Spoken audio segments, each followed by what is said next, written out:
Bismillahirrahmanirrahim. Assalamualaikum warahmatullahi wabarakatuh. Bersua dalam berita perdana malam ini, saya Husin Ismail. Dan saya Haryanti Jumadusin. Berita-berita utama malam ini.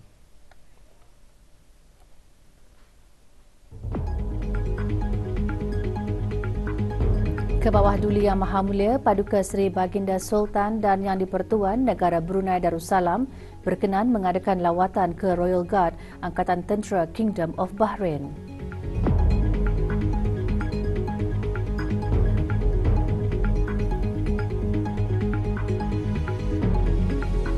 Kebawah Duli Yang Maha Mulia menamatkan keberangkatan negara ke Kingdom of Bahrain.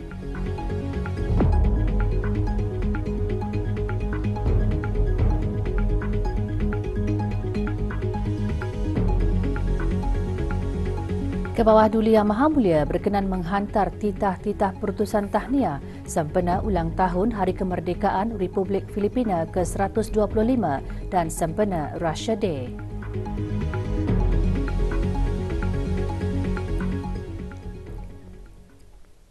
Kebawah Duli Yang Maha Mulia Paduka Seri Baginda Sultan Haji Hassanal Bolkiah Muizzaddin Wad Daulah Ibni Almarhum Sultan Haji Omar Ali Saifuddin Sa'dul Khairiwaddin, Sultan dan Yang di-Pertuan Negara Brunei Darussalam berkenan mengadakan lawatan ke Royal Guard yang bertempat di Riffa. Berangkat mengiringi Kebawah Duli Yang Maha Mulia Paduka Seri Baginda Sultan dan Yang di-Pertuan Negara Brunei Darussalam ialah Duli Yang Teramat Mulia Paduka Seri Pengiran Muda Abdul Matin.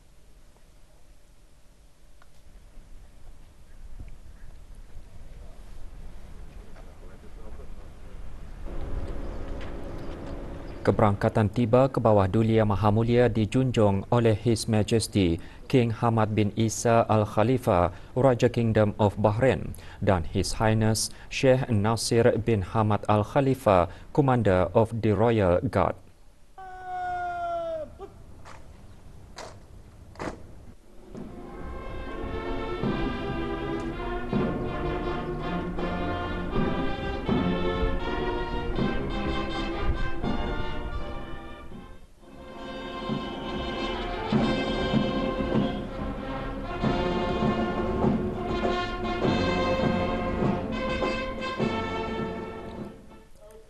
Semasa lawatan ini, Baginda menyaksikan acara perbarisan dan pertunjukan di Padang Kawat dan mendengarkan sembah taklimat daripada His Highness Sheikh Nasir bin Hamad Al Khalifa, Commander of the Royal Guard, mengenai peranan Royal Guard dan rancangan masa hadapan untuk memperkembangkannya.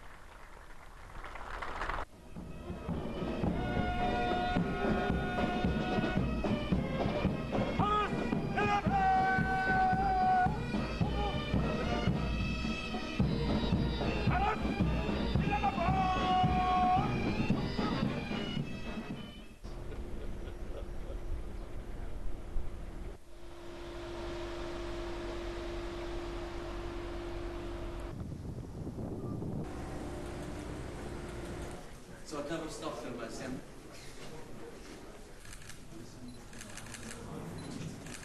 Thank you. Yes, I'm sorry. They whip it.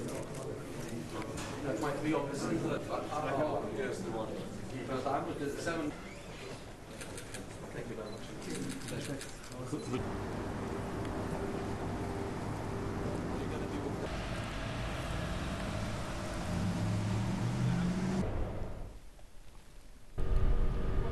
Baginda kemudiannya menyaksikan pameran senjata tentera dan kenderaan bersenjata yang digunakan oleh pasukan serangan Royal Guard. Royal Guard merupakan salah satu unit Bahrain Defence Force Angkatan Tentera Kingdom of Bahrain.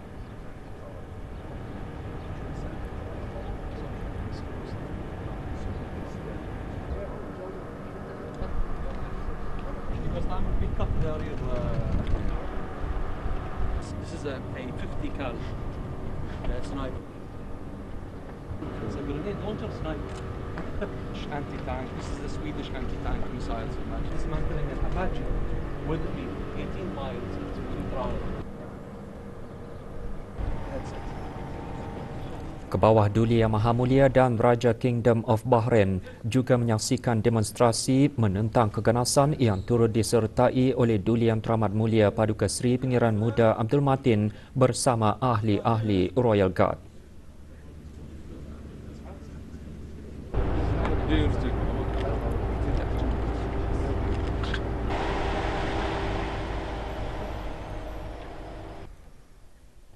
Ke bawah Duli Yang Maha Mulia Paduka Seri Baginda Sultan dan Yang di-Pertuan Negara Brunei Darussalam berangkat bertolak meninggalkan Kingdom of Bahrain setelah selesai menamatkan keberangkatan negara.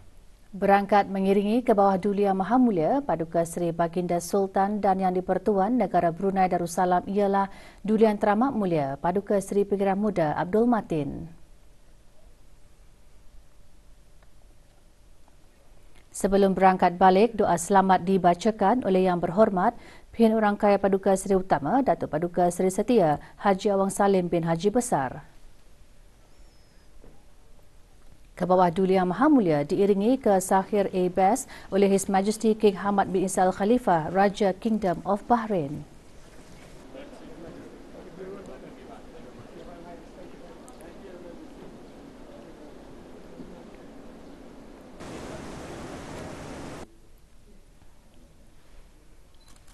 Sebelum tiba di A-Base, Baginda berkenan berangkat ke Al-Sakhir Palace.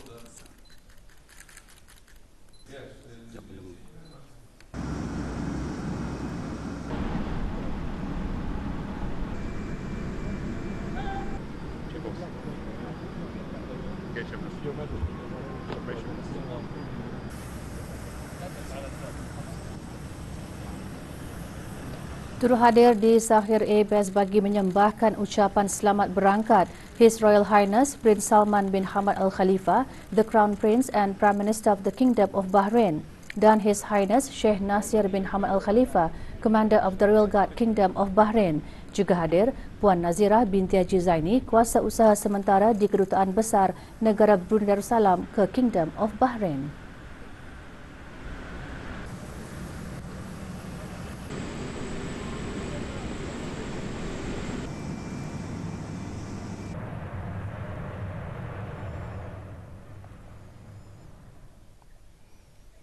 Semasa keberangkatan negara ke Kingdom of Bahrain ini, ke bawah Duli Yang Maha Mulia menghadiri majlis perjumpaan bersama His Majesty King Hamad bin Isa Al-Khalifah, Raja Kingdom of Bahrain dan ahli-ahli kerabat Raja Kingdom of Bahrain.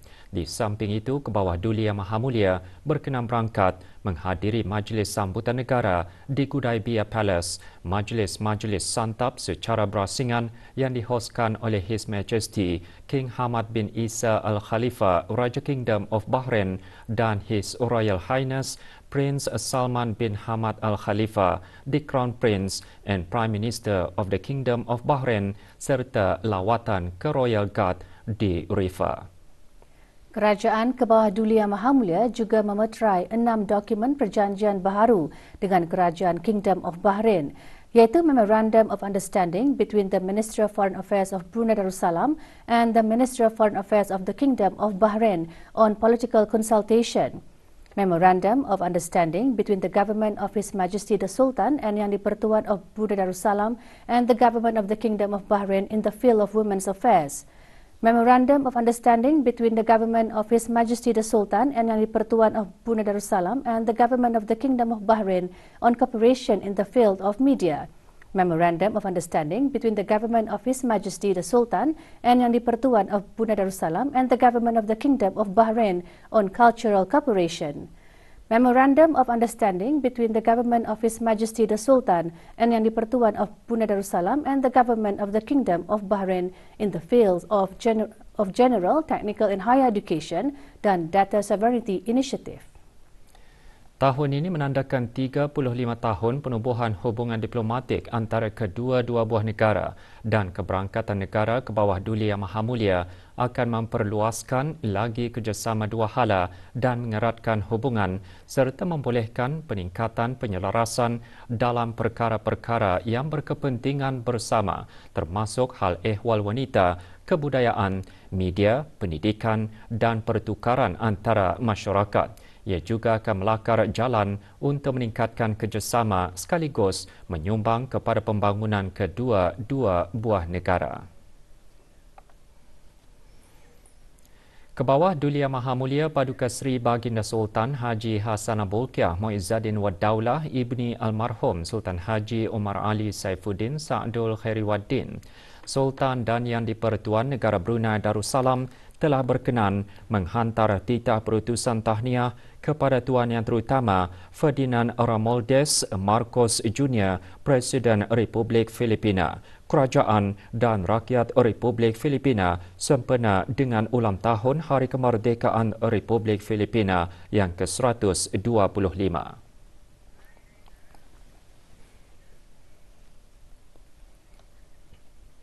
Kebawah Duli Yang Maha Mulia Paduka Seri Baginda Sultan Haji Hassanal Bolkiah Muizzaddin Wad Daulah Ibni Almarhum Sultan Haji Omar Ali Saifuddin Sa'dul Khairiwaddin, Sultan dan Yang di-Pertuan Negara Brunei Darussalam telah berkenan menghantar titah perutusan tahniah kepada Tuan Yang Terutama Vladimir Putin, Presiden Persekutuan Rusia, Kerajaan dan Rakyat Persekutuan Rusia bersempena dengan Russia Day.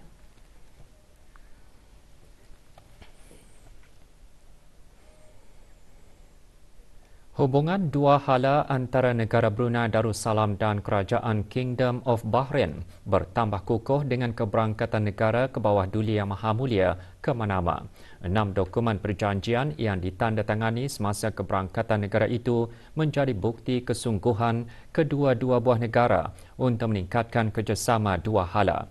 Peristiwa bersejarah tersebut dimuatkan dalam sorotan keberangkatan negara ke bawah Duli Yang Maha Mulia ke Kingdom of Bahrain.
Duli Yang Teramat Mulia Paduka Seri Pengiran Muda Mahkota Pengiran Muda Haji Al-Muhtadi Billah, Ibni Kebawah Duli Yang Maha Mulia Paduka Seri Baginda Sultan Haji Hassanal Bolkiah Muizzaddin Wad Daulah, Menteri Kanan di Jabatan Perdana Menteri, pagi tadi berkenan menerima menghadap Puan Yang Terutama Sara Zimmerman Duterte, the Vice President and Secretary of Education Republik Filipina, yang juga selaku Presiden of Southeast ASEAN Minister of Education Organisation SIMIO Council.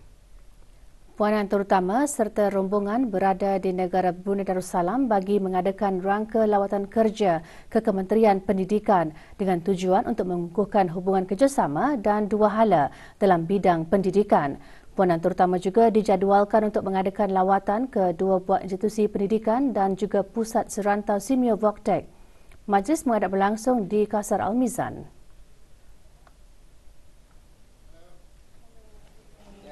Semasa majlis menghadap, Duli Yang Teramat Mulia dan Puan Yang Terutama antara lainnya membincangkan mengenai kerjasama dua hala di antara negara Brunei Darussalam dan Republik Filipina, menyertai Puan Yang Terutama Marian Jocelyn R. Tirol Ignacio, Duta Besar Istimewa Mutlak Republik Filipina ke negara Brunei Darussalam.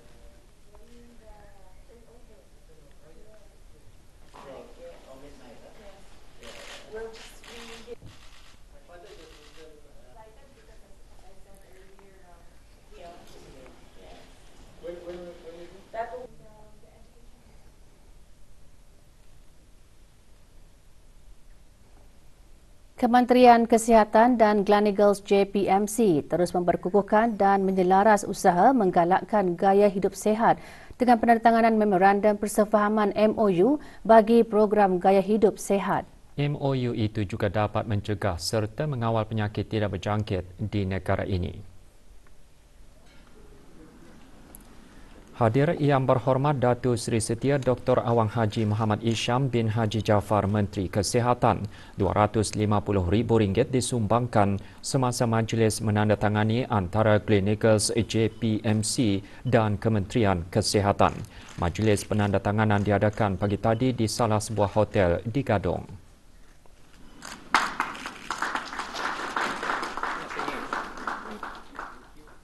Kerjasama di antara kedua pihak ini adalah berdasarkan isu yang yang menjadi keutamaan di negara kita ni, iaitu salah satu daripadanya ialah kesihatan jantung. Jadi barangkali bis kita pun faham Gleneagles JPMC fokus diorang adalah kesihatan jantung, yang mana pihak Pusat Promosi Kesihatan bertujuan untuk mempromosi cara hidup sihat dalam mencegah penyakit jantungan, ya. And therefore, this MOU aims to be the enabler to support a health-conscious nation through raising awareness on maintaining a healthy lifestyle, especially in areas of healthy eating, maintaining an active lifestyle, health education and awareness, as well as regular health screening. Pembangunan mantap dalam kewangan Islam membolehkan negara Brunei Darussalam menerima pengiktirafan tinggi dalam laporan terkini petanda pembangunan kewangan Islam yang mengukur prestasi negara dalam sektor kewangan Islam. Perkara itu dinyatakan oleh Yang Berhormat Datuk Seri Setia Dr. Awang Haji Muhammad Amin Liu bin Abdullah, Menteri di Jabatan Perdana Menteri dan Menteri Kewangan dan Ekonomi kedua semasa ucap tama perasmian Sidang Kemuncak Kewangan Islam Brunei pagi tadi. Ucap tama Yang Berhormat disampaikan oleh Pengiran Datin Sri Paduka Hajah Zeti Sufina binti Pengiran Datu Paduka Haji Sani, Timbalan Menteri Kewangan dan Ekonomi Fiskal. Pengiran Datin Seri Paduka Hajah Zeti Sufina seterusnya berkata, kerjaan negara membangun kewangan Islam disumbangkan oleh usaha bersama dari pelbagai pihak berkepentingan termasuk Brunei Darussalam Central Bank BDCB dan industri kewangan. BDCB sebagai pengawal atur kewangan memainkan peranan penting dalam menumbuhkan rangka kerja bagi membawa kemajuan kepada ekosistem kewangan Islam. We have witnessed a $2 billion Brunei dollars pledge made by an Islamic bank towards sustainability efforts, the introduction of digital solutions for takaful products, the offering of Islamic investment products by a conventional capital market services license holder through an Islamic window, and a local Islamic asset manager becoming a signatory to the United Nations Principles for Responsible Investment. Terdahulu dalam ucapan Dayang Hajah Rokiah binti Haji Badar, pengarah urusan BDCB selaku pengerusi Institut Kewangan dan Kepimpinan Islam Brunei Biliff berkata, kewangan Islam memainkan peranan penting dalam meningkatkan pembangunan mampan dan memacu ekonomi mampan sejajar dengan wawasan Brunei 2035. Sidang kemuncak ini menyediakan ruang bagi para peserta berbincang mengenai peluang serta cabaran kewangan Islam. Majlis berlangsung di Pusat Persidangan Antarabangsa Brakas.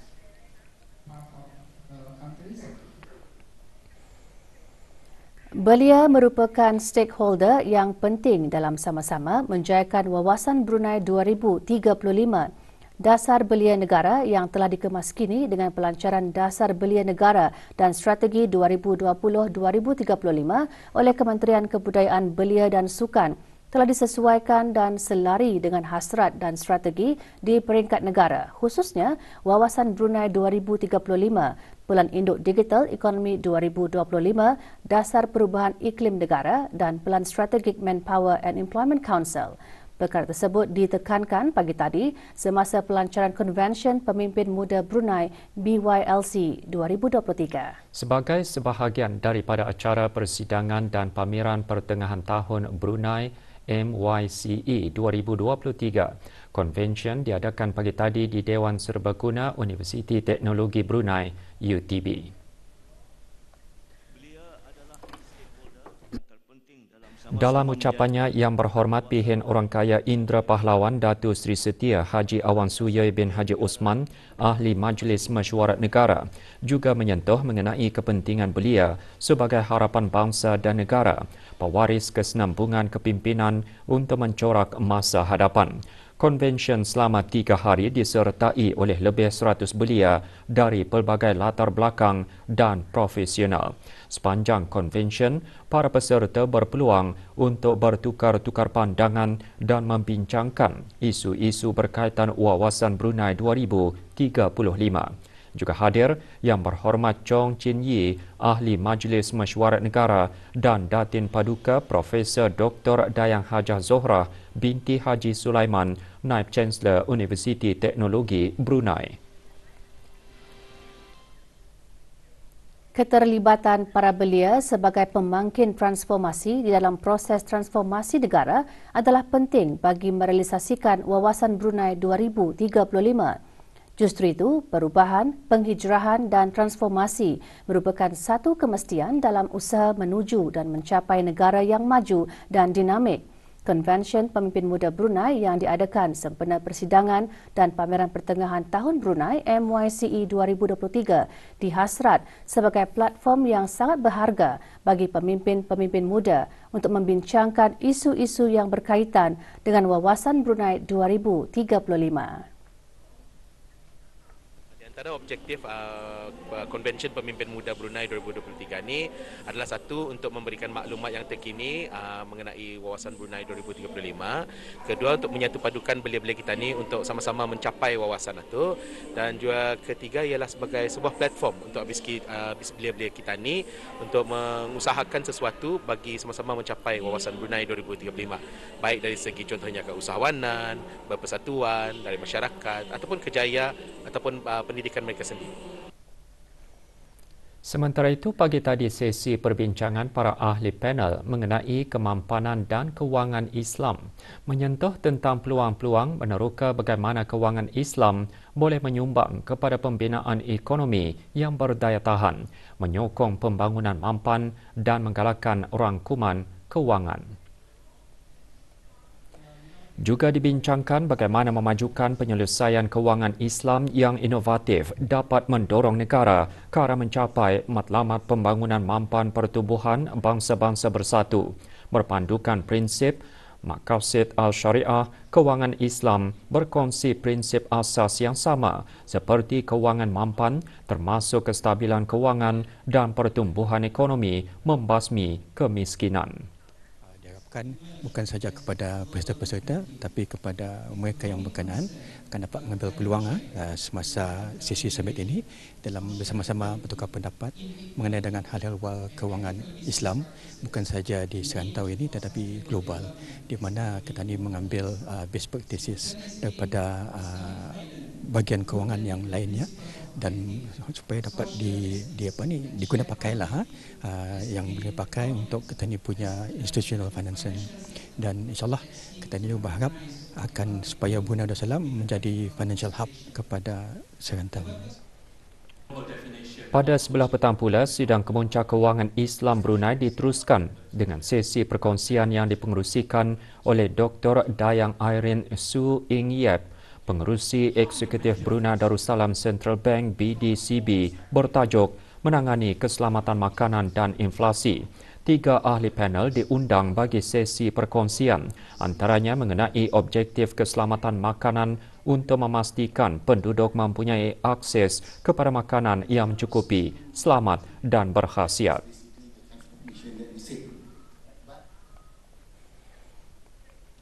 Hari terakhir siri seminar Anugerah Cipta Duli Pengira Muda Mahkota 2023 yang bertemakan Pave the Way Forward with Stakeholders diadakan pagi tadi di Universiti Teknologi Brunei UTB secara hybrid.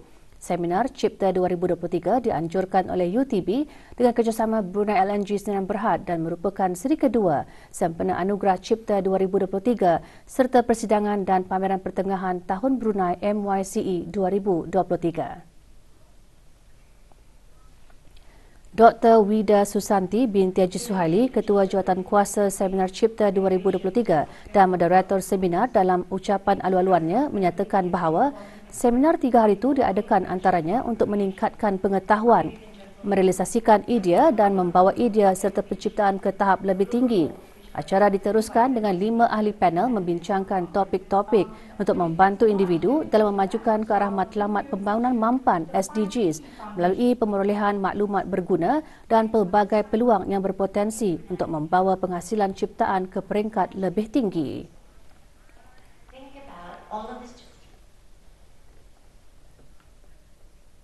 Perkembangan pelaksanaan dan pencapaian Wawasan Brunei 2035 bagi tempoh tahun 2015 hingga 2022 dikongsikan dalam laporan Wawasan Brunei 2035.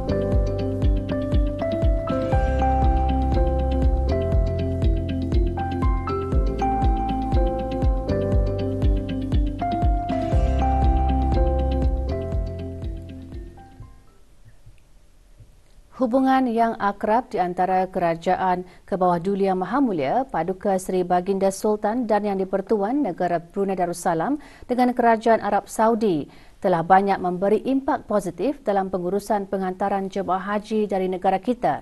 Bukan hanya pengantaran, bahkan tambahan kota haji juga telah diberikan. Perkara itu dijelaskan semasa wawancara bersama Tuan Yang Terutama Datuk Seri Seti Haji Muhammad Yusof bin Haji Ismail, Duta Besar Istimewa Mutlak Negara Brunei Darussalam ke Arab Saudi. Tahun ini keadaan nampaknya sudah kembali seperti sedia kala, di mana kota jemaah haji dari seluruh negara di dunia ini telah pun dikembalikan kepada jumlah yang asal. Setiap tahun, sebagaimana yang diketahui bersama, pihak Kerajaan Arab Saudi sentiasa merancang penambahbaikan pelayanan-pelayanan yang diberikan kepada jemaah haji dari seluruh negara, dari seluruh dunia. Sudah pun dilaksanakan di beberapa buah negara yang terutamanya mempunyai para jemaah yang kota yang banyak. Ada satu rancangan dipanggilnya Road to Mekah. InsyaAllah mudah-mudahan satu masa negara kita ini pun akan dileratkan dengan perancangan skim Road to Mekah ini. Puan Yang Terutama Sara Zimmerman Duterte, the Vice President and Secretary of Education Republik Filipina dan delegasi pagi tadi membuat lawatan ke Sekolah Rendah Pusar Ulak dan ke Sekolah Antarabangsa Sri Mulia Sarjana. Rombongan dialu-alukan oleh Dr. Syamsiah Zuraini Kancanawati binti Haji Tajuddin, Setiausaha Tetap Pendidikan Trust Kementerian Pendidikan. Rombongan berpeluang menyaksikan demonstrasi pengajaran dan pembelajaran subjek agama serta program bimbingan bacaan.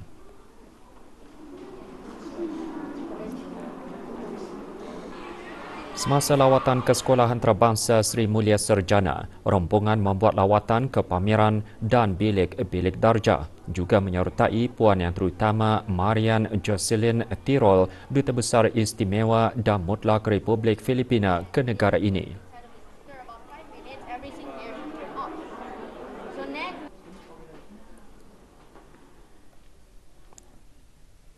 Di Simeo Voktek, rombongan mendengarkan taklimat mengenai pencapaian Pusat Serantau TVET. Puan Yang Terutama juga menyaksikan penandatanganan 2 memorandum persefahaman antara Simeo Voktek dengan UBD dan Philippine Normal University serta menyempurnakan acara penanaman pokok.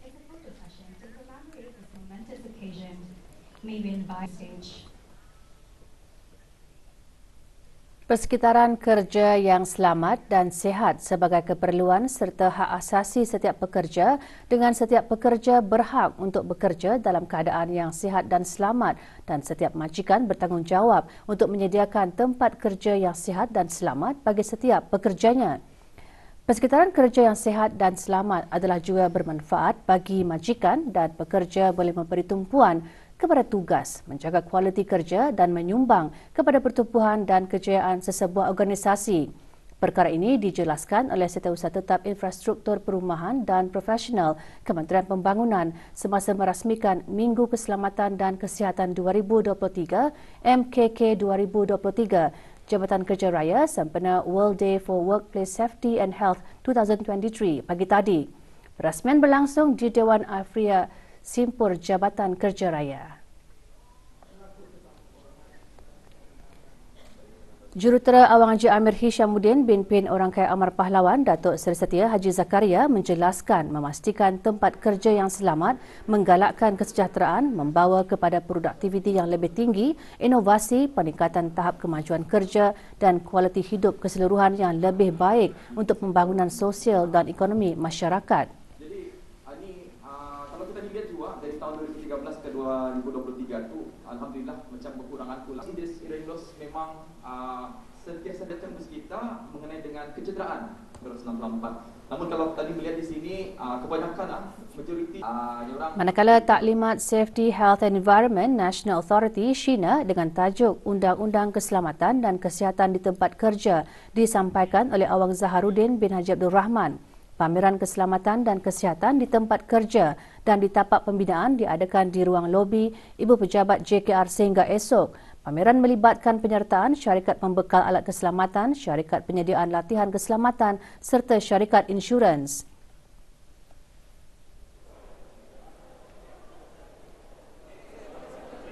Taklimat kesihatan mental di tempat kerja, Mental Health at the Workplace, pula disampaikan oleh Dayang Siti Nazira binti Haji Abdullah dari Kementerian Kesihatan. Beliau menerangkan sebab-sebab utama terjadinya kemurungan, kebimbangan dalam kalangan mereka yang bekerja.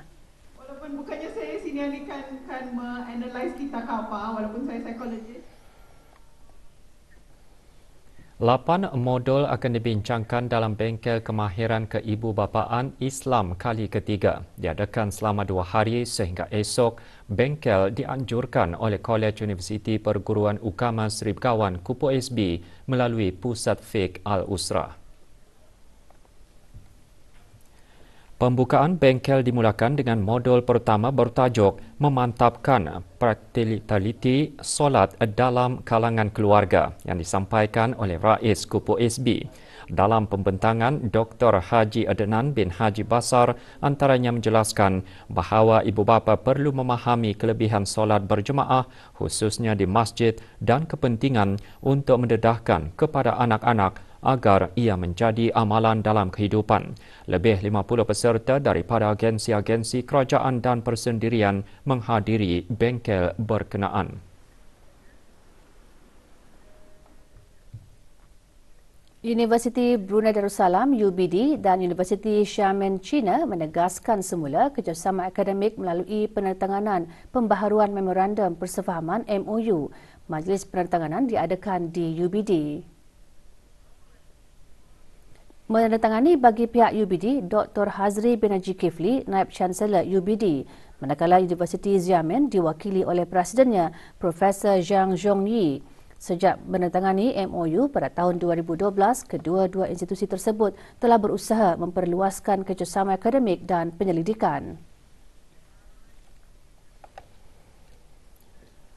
Tabung Amanah Pekerja TAP memaklumkan bahawa Lembaga Tabung Amanah Pekerja telah mengisytiharkan dividen simpanan TAP dan ACP bagi tahun kewangan 2022 hingga 2023 yang berakhir pada 31 Mac 2023 ialah pada kadar 2.50% dan telah pun dikreditkan ke dalam akaun ahli TAP dan ACP pada 11 Jun 2023.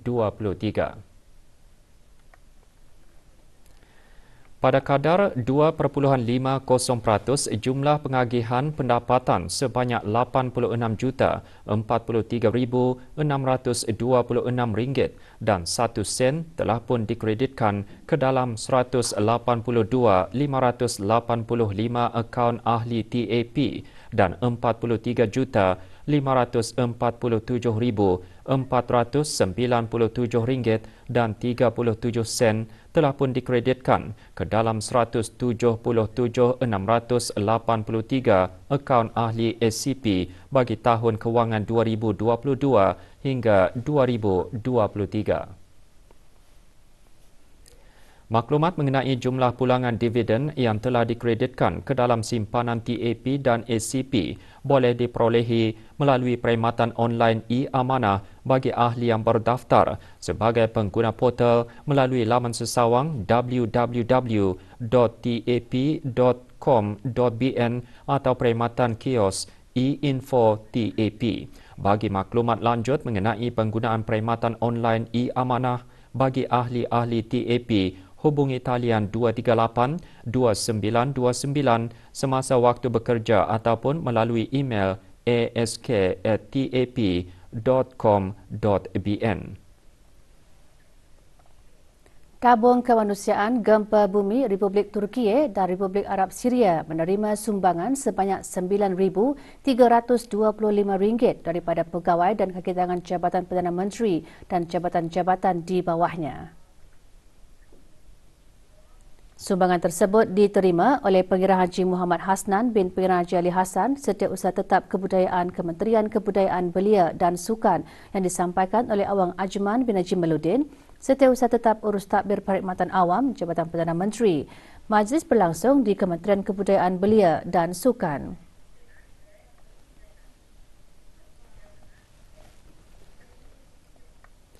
9 notis dikeluarkan kepada pengurus-pengurus premis perniagaan untuk memastikan mereka mematuhi Bab 15 Perintah Tembakau 2005. Kegagalan mematuhi perkara tersebut adalah menjadi suatu kesalahan dan jika sabit boleh dikenakan denda tidak melebihi RM1,000. Notis tersebut dikeluarkan susulan satu operasi yang dilaksanakan baru-baru ini oleh Unit Penguatkuasaan Kesihatan di bawah Kementerian Kesihatan ke atas premis-premis perniagaan di kawasan Kampung Kiulap, daerah Brunei dan Muara. Sehubungan itu, orang ramai dinasihatkan untuk sentiasa mematuhi mana-mana perundangan negara yang berkuat kuasa pada masa ini.